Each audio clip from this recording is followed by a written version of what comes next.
বিশ্বের সবচেয়ে ভয়ঙ্কর সমুদ্র কোনটা জানেন? যেখানে ঢেউ ওঠে 50 ফুট পর্যন্ত। এই সমুদ্রে হাজার হাজার জাহাজ রহস্যজনকভাবে হারিয়ে গেছে। এর নাম নর্থ সি।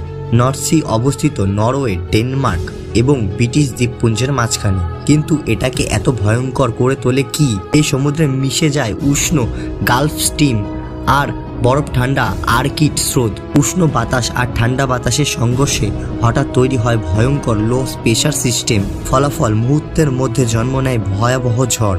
এই ঝড় তৈরি হয় হারিকেনের মতো বাতাস আর দানবাকৃতির ঢেউ। এর ওপর আসে ঘন কুয়াশা, দৃশ্যমানতা নেমে আসে প্রায় শূন্যে। বেড়ে যায় জাহাজ দুর্ঘটনার ঝুঁকি। তবু বিপজ্জনক সমুদ্র বিশ্ব অর্থনীতির জন্য ভীষণ গুরুত্বপূর্ণ, কারণ এখান দিয়ে যায় পৃথিবীর সবচেয়ে ব্যস্ত শিপিং রুট। প্রতিদিন হাজার হাজার জাহাজ এই সমুদ্র পার হয়। ইউরোপের সবচেয়ে বড় বন্দর রোটারদাম পুরোপুরি এই সমুদ্রের উপর নির্ভরশীল। ভয়ঙ্কর হলেও নর্থ সি আজও থেমে নেই। এরকম ভয়ঙ্কর ফ্যাক্ট ভিডিও দেখার জন্য আমাদের চ্যানেলটিকে অবশ্যই সাবস্ক্রাইব করুন।